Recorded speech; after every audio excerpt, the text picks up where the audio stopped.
Hello and welcome to Activating Magic. I'm your host, Darla LeDoux. I'm here with the fabulous and delightful Jamie Jensen. I can't wait for you to meet her.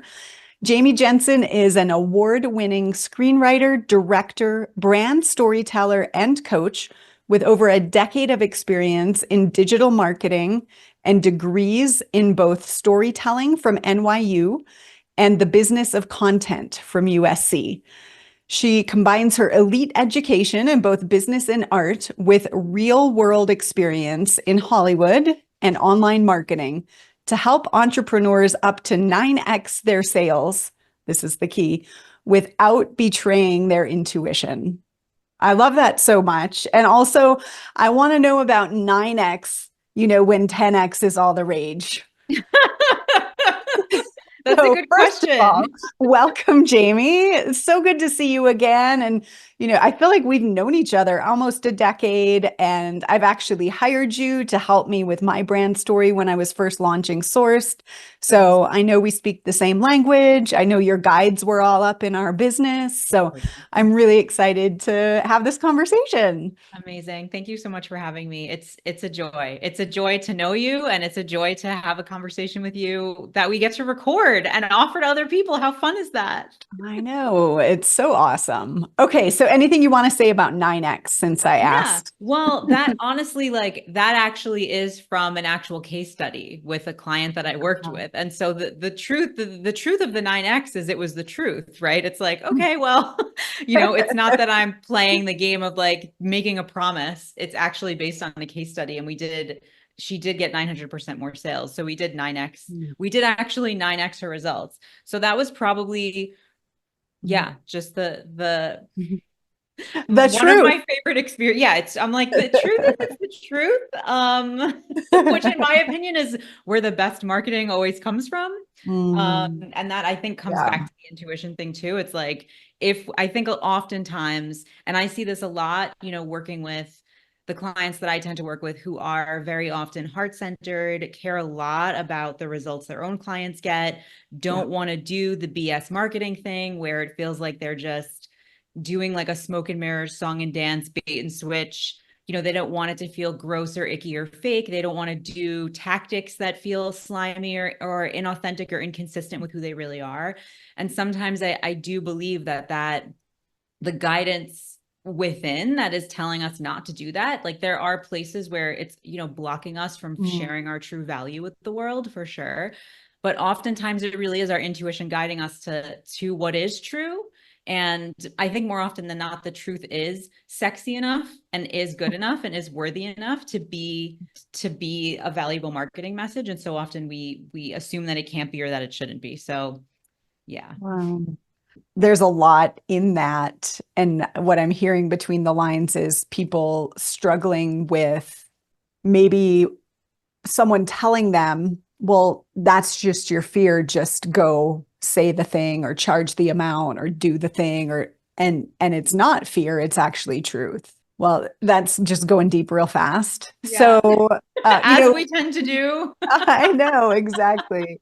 So as I let you know, we have two types of conversations here. We have conversations about how you help your clients to activate their magic, as well as how your own magic has guided you. And for me, magic is our inner knowing. It's our divine guidance. It's that sense of something more that goes beyond the logical. I know you help clients with this, and I know like we have a gift where they can, help access their thread within their story. And I kind of want to start with you because you're someone who I know really lives this. It's not just, something that's trendy to talk about, but you really follow where your guidance is leading you, even if it seems like it doesn't make sense. So tell us a little bit about how you've come to know that your intuition matters, right? And that that's something we're not willing to betray. So the best answer I can give to this, and I have genuinely a list of like 10 different stories or examples that I could pull from that are like, this didn't make any sense in the moment, and then it did later. And I'm grateful that I Mm, trusted what I was feeling instead of what my mind was making up. But I think that the reason I trust so deeply is because I have had so many examples of taking steps that like didn't make sense but felt like the true correct thing to do. Yeah. And then years later, or 6 months later, or 3 months later, or 5 months later, seeing how there was evidence to the truth of it, right? Where like there wasn't evidence in the moment, but then the future, what unfolded became the evidence.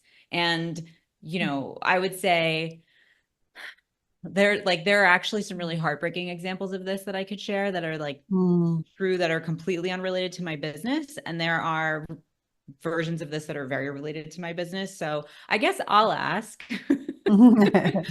um I'll ask, like, what do you think would be of most value for me to talk about first, or to just sort of to pick as an avenue, knowing your Yeah. listeners and your audience, like what do you actually think would be most valuable for them? Yeah. Well, we always like to get personal, and so I know we will. Mm-hmm. And your brand is Scribe and Spirit. I Yeah. watched you rebrand. We happened to connect while you were in the midst of the rebrand, and like you had this vision Mm-hmm. of the visuals that would communicate, and you were like kind of a mad scientist about bringing it to life. And so my interpretation in the best way. Yeah, no, Um, you're correct. It's great. That's a great reflection. So how did you come to Scribe and Spirit and like really the alignment with that next level brand? Because you were Jamie Jensen and Mhm. doing great under that evolution. Yeah, thank you. Yeah, my OG brand, like before there was even Jamie, before I did Jamie Jensen, I had a brand called Your Hot Copy, right? And this was it wasn't actually the first brand I launched, because I went through an evolution process of like finding my footing as a brand and as a business.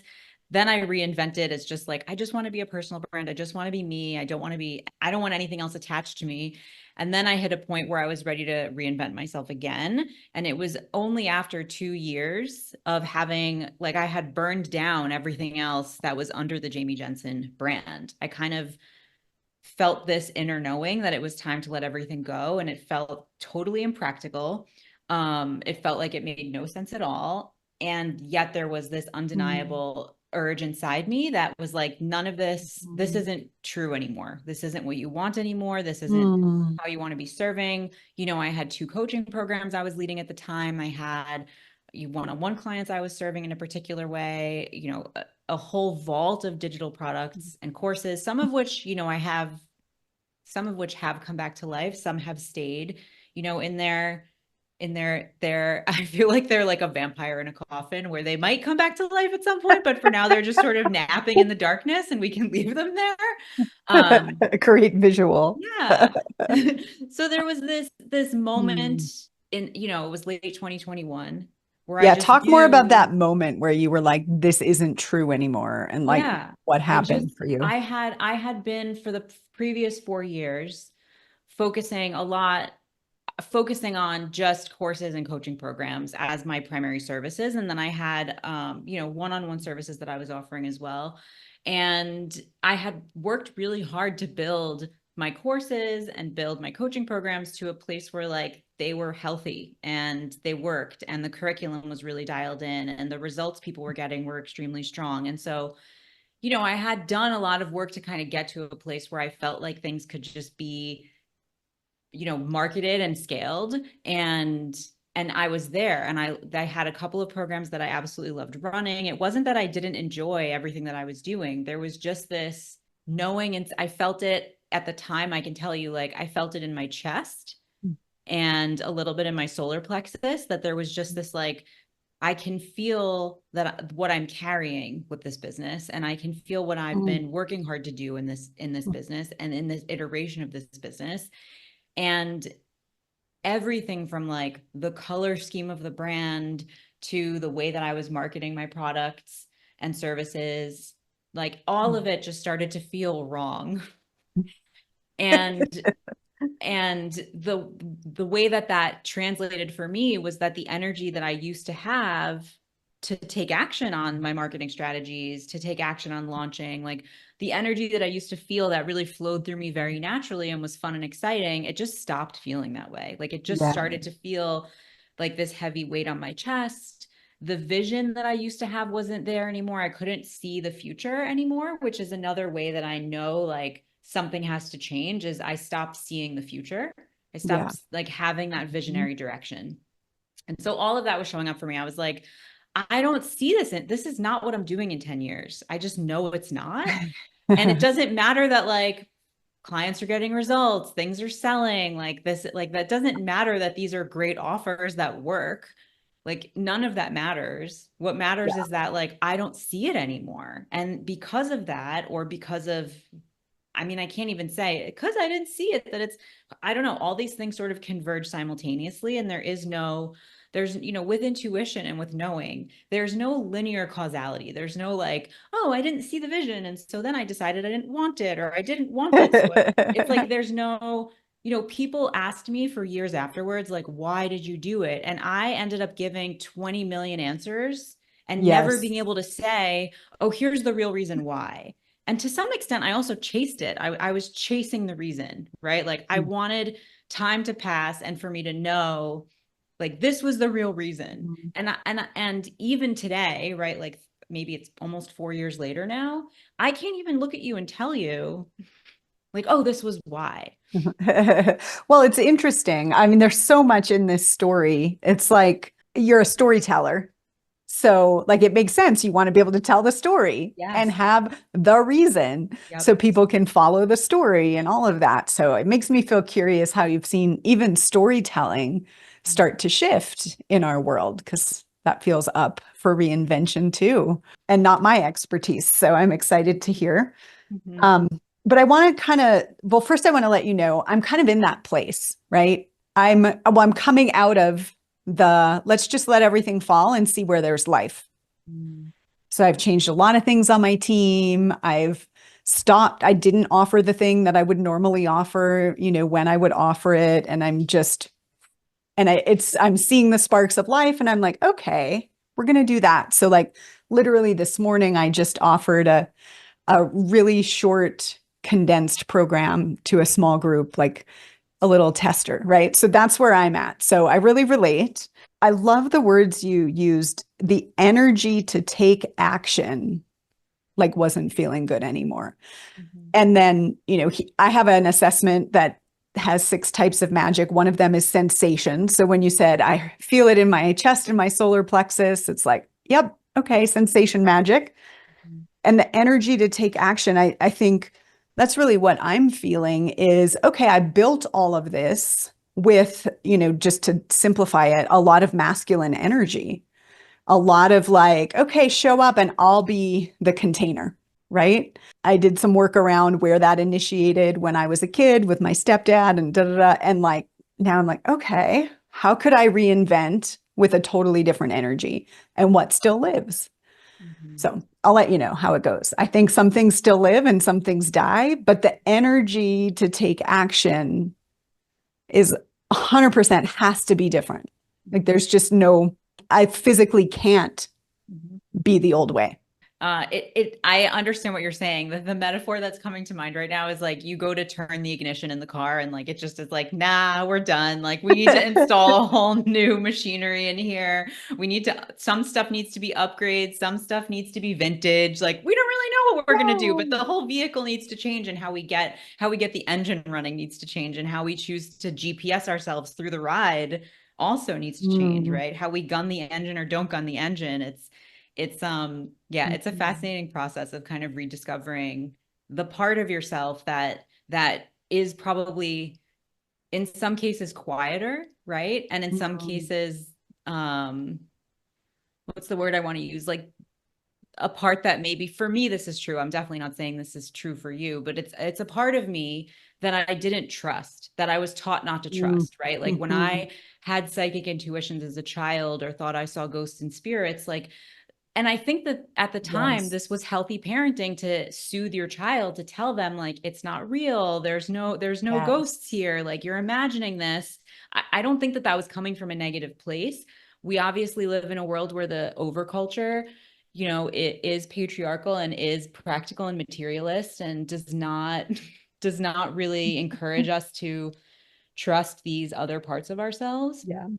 And so definitely like I feel like for me, it has been such a journey to listen to that part of myself and to also give myself the like, you can trust this part of yourself, even when more parts of me don't feel like I can, Yeah. and then ride that risk of like, Mhm. I know this doesn't make any sense, but I also know it's what I have to do, and then see the beauty that blooms as a result of it. So I'm actually really looking forward to hearing how this unfolds for you and what comes Me too. and like what is mulch that fertilizes the soil for new things to bloom. Like it's like, oh, it does die, but it dies to create new life, right? Yeah, that's Yeah. exciting. So for you, you're 4 years out, can't explain what the real reason was, but what's different? So many things are different. Mhm.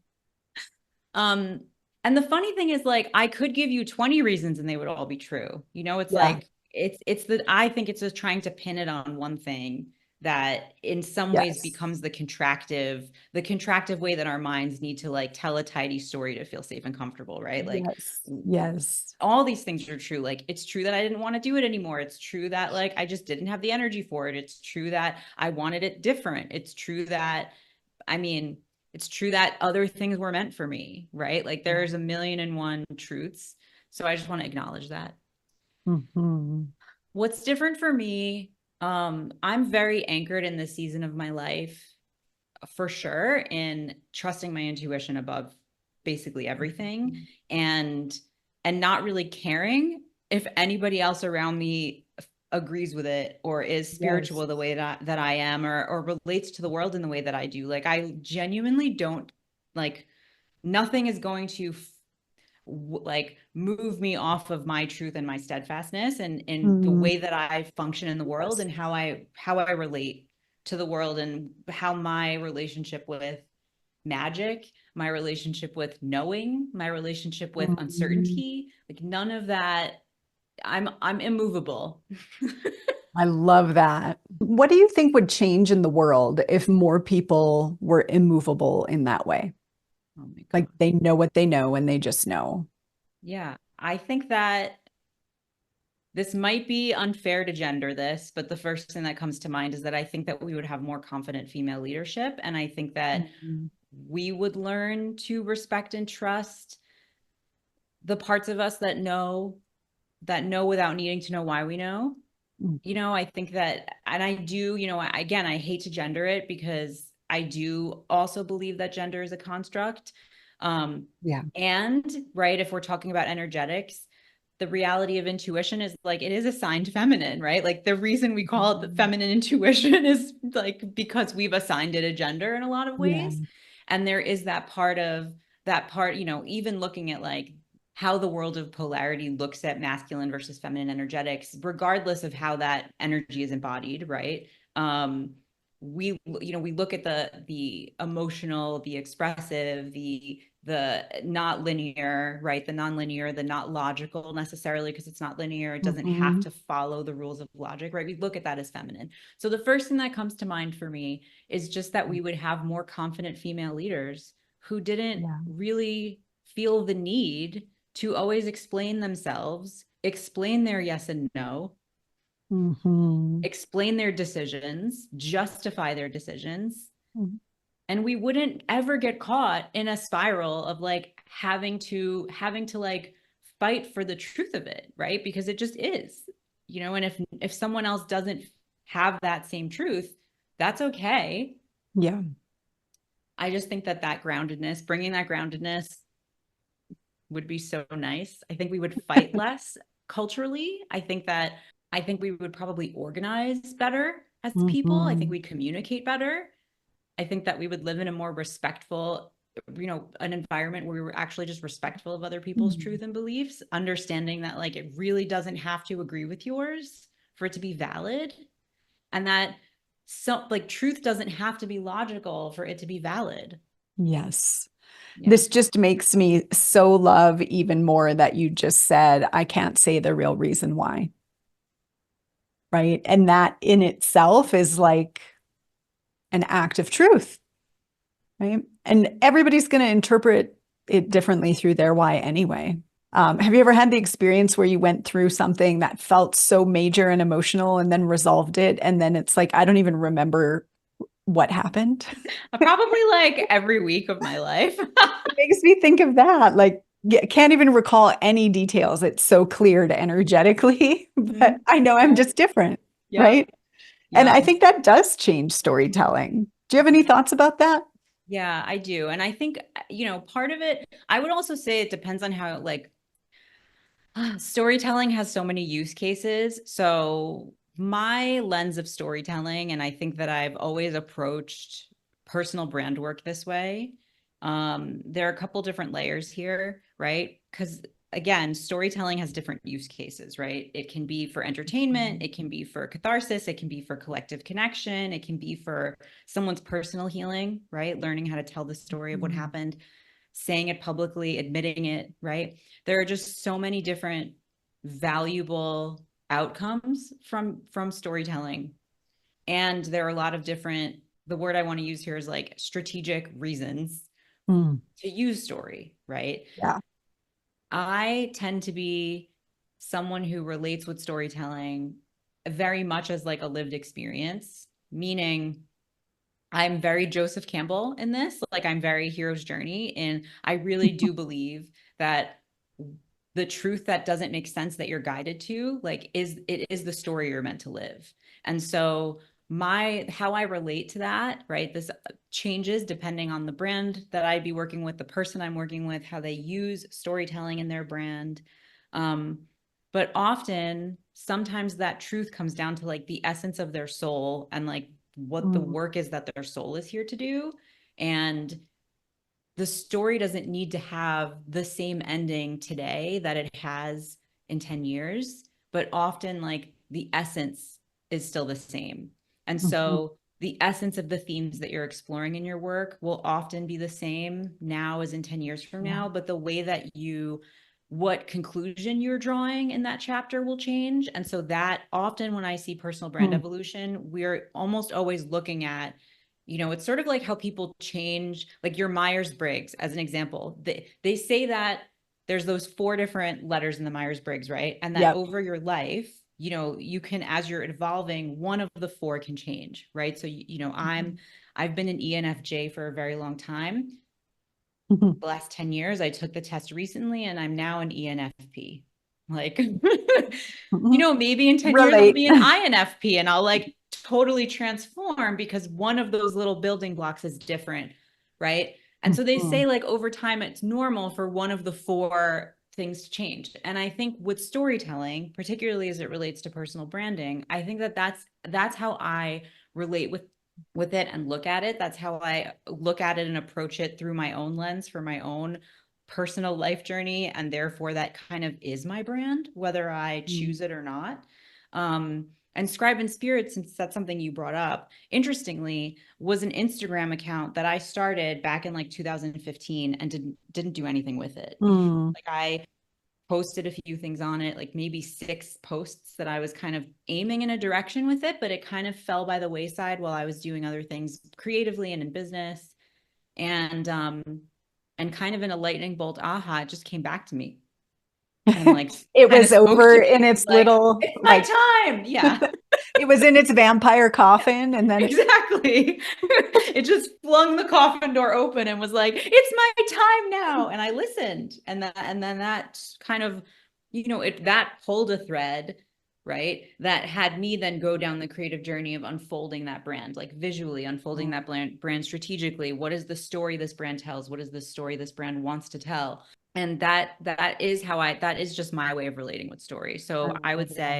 I would say that is what I think is the connection with intuition is like, I do believe that what someone is guided to in the moment is the story they're meant to live. It won't always agree with what makes strategic sense. And in my opinion, relating to your personal brand as an essence that can transform in 10 years, in 6 years, and 7 years, and whatever, to me can be a healthier way of relating to it because then we don't get into a place where we feel supremely confined by Yeah. what we've Or built. having to get it perfect. Yep. I love that. I love that. Yeah, it doesn't always have to make strategic sense, or like you may not know why it actually makes strategic sense until later. Yeah. That's so cool. I would just assert, just from my filter of life, that between 2015 Instagram and the coffin and all of that, you activated more of your magic to where that was now like inevitable that you'd bring spirit in. 100%. I co-sign Okay. that. Nice. Okay, so you said, the truth that doesn't make sense is often the story you're supposed to tell. And, the last time we were together in person, we were connecting on, I'm in this weird relationship with like this younger man, and I don't know, it's long distance, thinking about moving. And now we've both moved and kind of followed what didn't make sense. How has your intuition guided you to leave LA and move to San Francisco? And like you were kind of in the Hollywood scene and working on your screenplays and networking with all these people, and then you just up and moved. So, what was that process? I mean, that, to be honest with you, that was a process of like the pain was too great to not do it, right? Like, Mm, and that is sometimes how decisions in life I think need to be made. I talk about this mm, also with creative projects. My belief is if you have a lot of creative projects you want to work on and you don't know which one is the right one, it's usually the one that feels most painful to not work on. mm, Sometimes the thing that is like too painful not to do becomes the sensational guidance, that becomes the mm, knowing. So my entire journey of meeting my current partner, even before I met him physically, like becoming ready to meet him, meeting him, and how that unfolded and the way that my intuition guided most of the steps and many of the steps in that journey is kind of a whole intuition story all its own in a lot of ways. Well, But yeah, I would say that there's a sensation of rightness that mm, I learned to understand what rightness felt like in my body. And even though it was very painful to leave LA and I still like grieve the loss of what my life was there, and that I just trusted what was right because I knew what rightness felt like. you said becoming ready to Mm-hmm. meet him. And, I'm thinking of like we double dated ages ago with our former partners. And I know that relationship was huge for you, and as was mine. Um, what made you ready? What did you have to do to be ready to meet? So many things. And I'm actually writing a book about it because it's so much. It's so much. But I'll share, this, and this is also, I think, definitely connected to part of my spiritual journey and my scribe and spirit journey. In 2015, I was still with my ex-partner, right? Who you and I, we had double dated. It was him, Robert.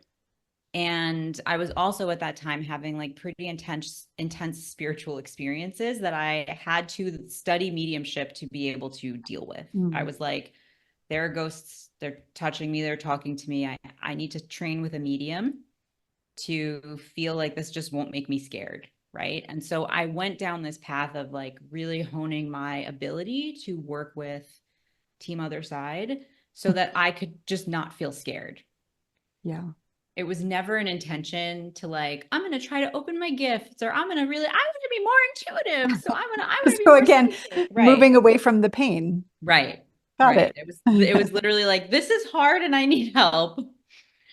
So that sort of drove me to like seek mentorship in that area and become confident and comfortable in my ability to communicate with spirit. Um, of course, there's like, that's a journey you can attune yourself to improve for a lifetime. I don't consider myself like a master psychic medium, nor is that how I market myself in any way. However, that was just something that I had to do. In 2018, I had moved to LA from New York with my then partner. At some point in that process, maybe 6 months into living in LA, I had this knowing that we needed to break up. I didn't see a future anymore, and he needed to move. He needed to leave. He had moved with me, right? But it wasn't like his vision to move to LA. I had lived in Los Angeles previously. I felt so pulled to be there again. And I just knew I needed to be there. And probably about 6 months into us living together in Los Angeles, yeah, I just felt like our relationship was over. I didn't have an explanation why. I just didn't see a future with him anymore. And I just felt in my body that it was over. And so we go through this breakup process that was fairly amicable, but we decided we would go no contact for a period of time.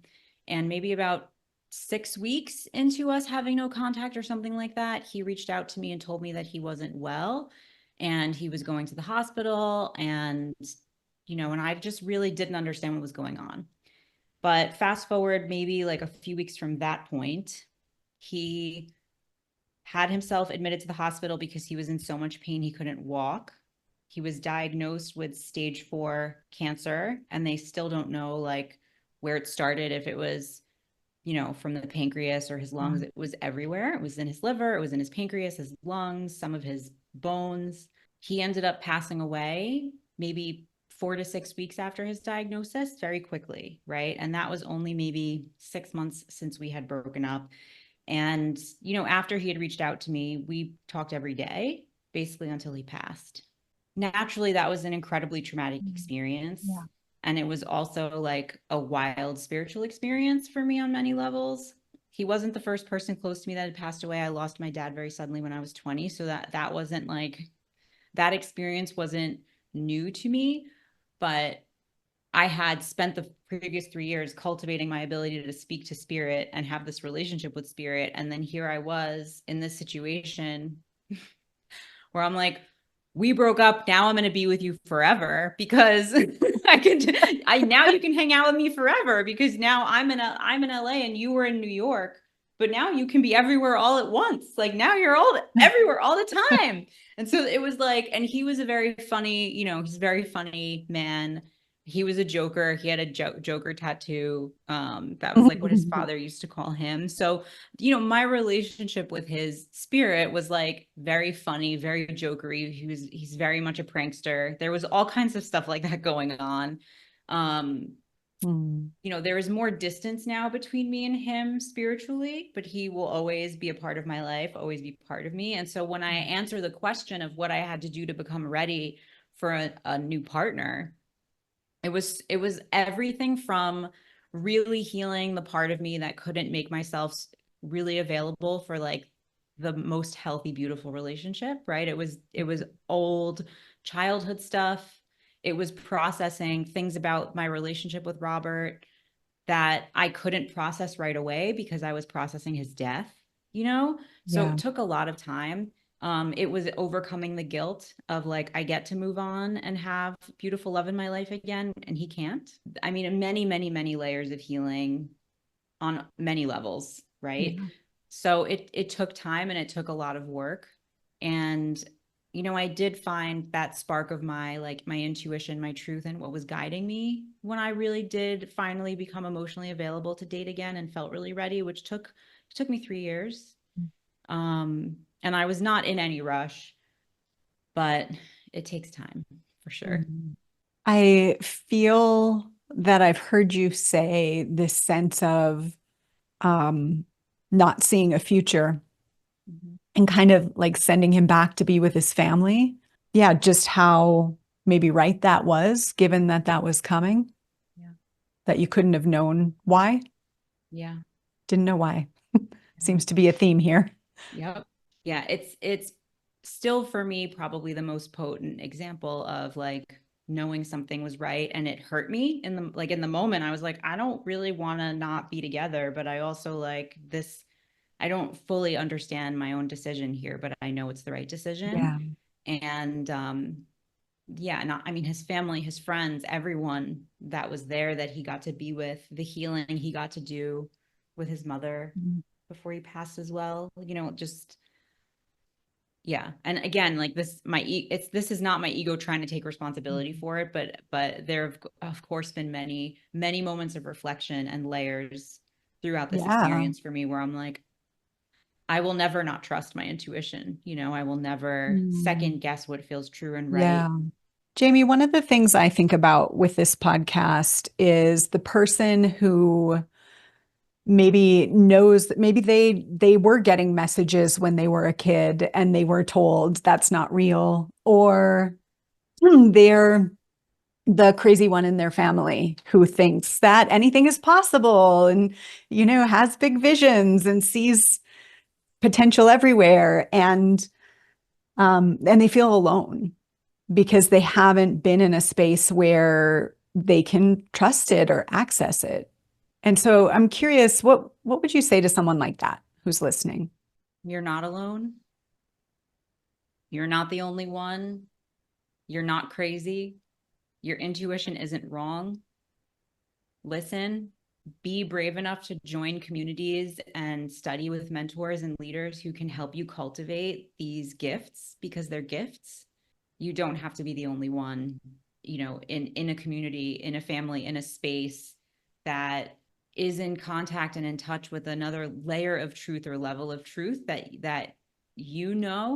I think, yeah, I think you would be surprised to find how rich and beautiful it can be to allow yourself to be surrounded by a community that also aligns that way and has let themselves open up to that part of Mhm. themselves and that part of their gifts. I love the way you phrased that around people maybe who just aren't in touch with a truth that you know. And like it can be that simple. It doesn't have to be heavy or significant or mean a whole lot that they're not. They're just not. But it's a lot more fun to have conversations with people who are. I love that. I love that. And one of the things I've found in the more it's been a process of years and years of kind of becoming more overt in talking about intuition and spirit. People are very excited to talk about it. So, if you're home alone thinking like, I can't dare to say this weird thing, like you might find that more people than you know are closeted witches, for lack of a better word. So let's talk a little bit about like how you help people access their magic and the process, and I think when I worked with you on Sourced, like I knew my name of my brand was Sourced, which is obviously, magical, spiritual. But I didn't really know that you were having these conversations with your guides and things until we were in the room. And I was like, oh, well, this is fun. How perfect is this? So, and it was just an intuitive thing, right? So, yeah, how do you really help people to own their magic when they're telling their story and creating their brand? So I wish I could say that the process always looks the same for everyone, but it doesn't. It's different. Mhm. And I know that you and I kind of went through our storytelling process, and there were so many gems from your story that I was like, this is a story you can tell and this is a story. And I know from what you've shared that the most valuable piece was like this statement, right? Like this one guiding statement Mhm. that I attribute to my clairaudience, I think. Mhm. um so what I would say is the process looks different with everyone. Not every client I work with needs the same outcome.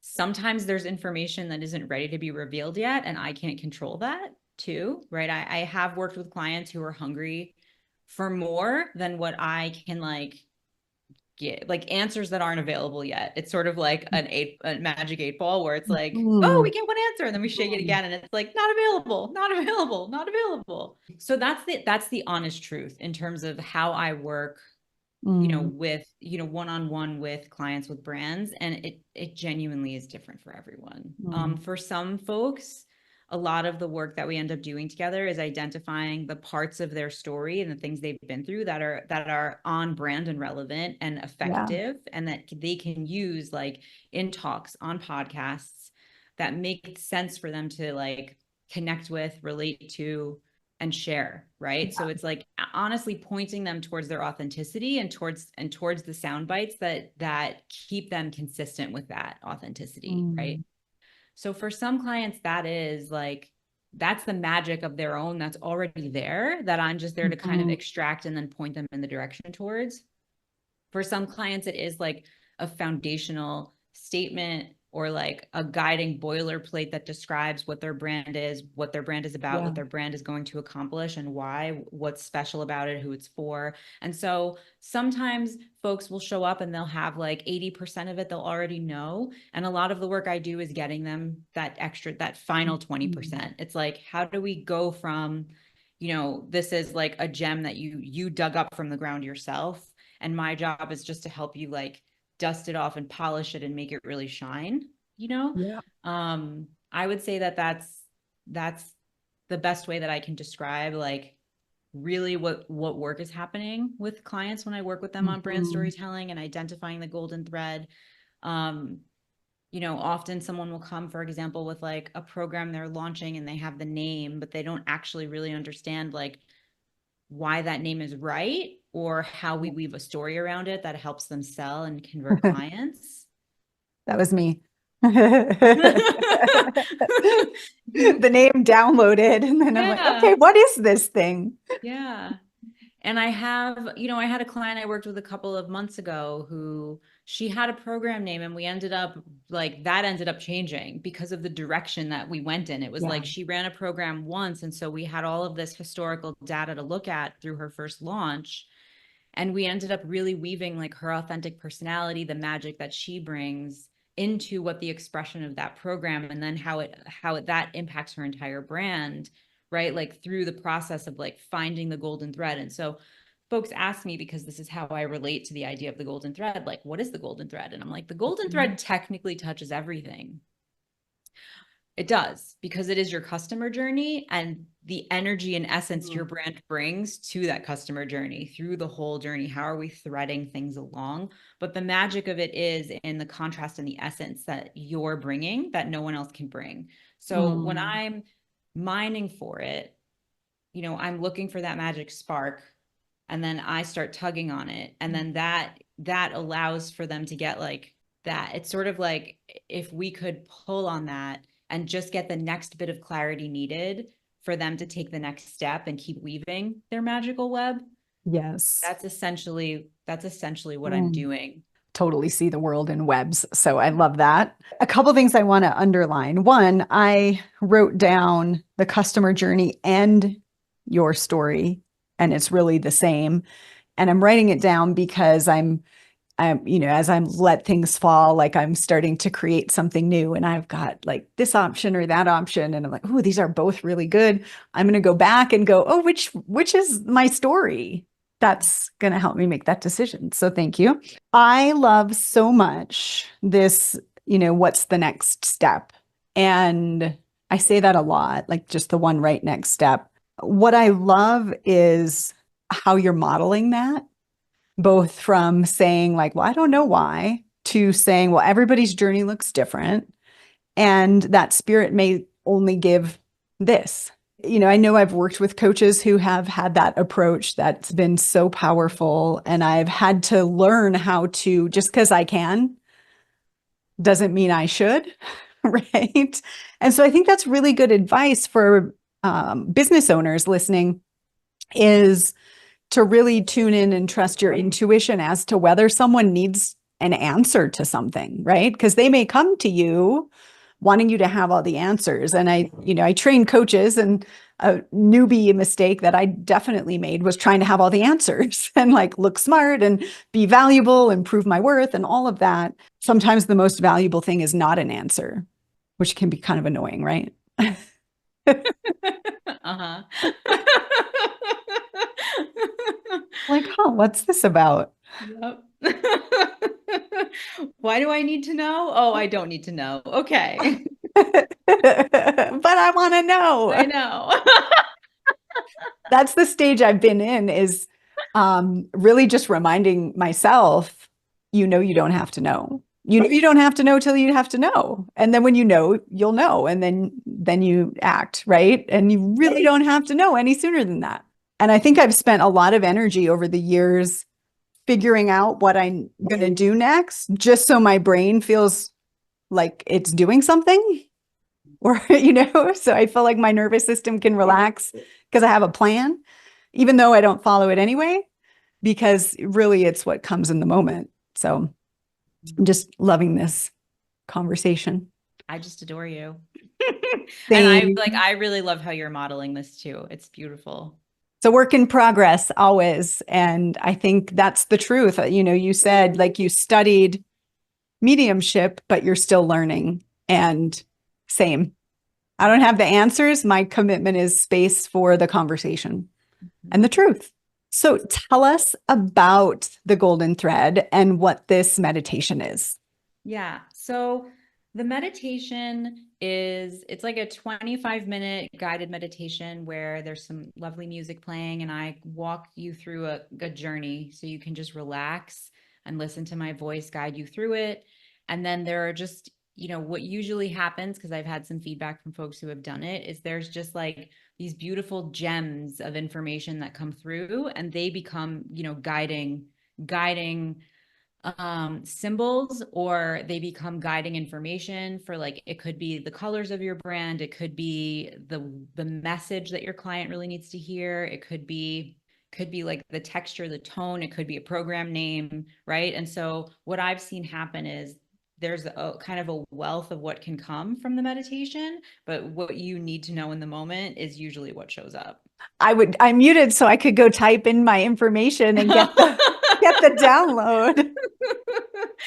It's fun. So we'll put the link for that below this episode in the show notes. I feel like I want to say to people, don't underestimate that thing that comes through, in a meditation. That's a gift.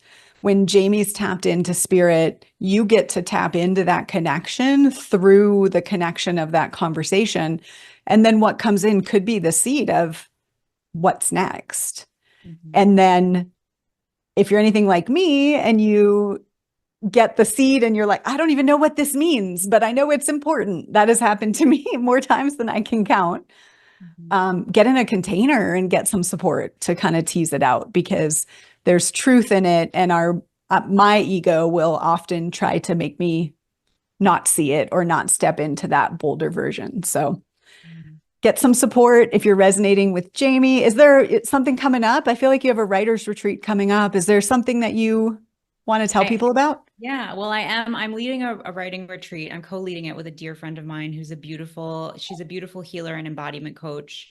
It is in early October in the beautiful wonderland of nature in Northern California. So it's about 2.5 hours drive north from San Francisco.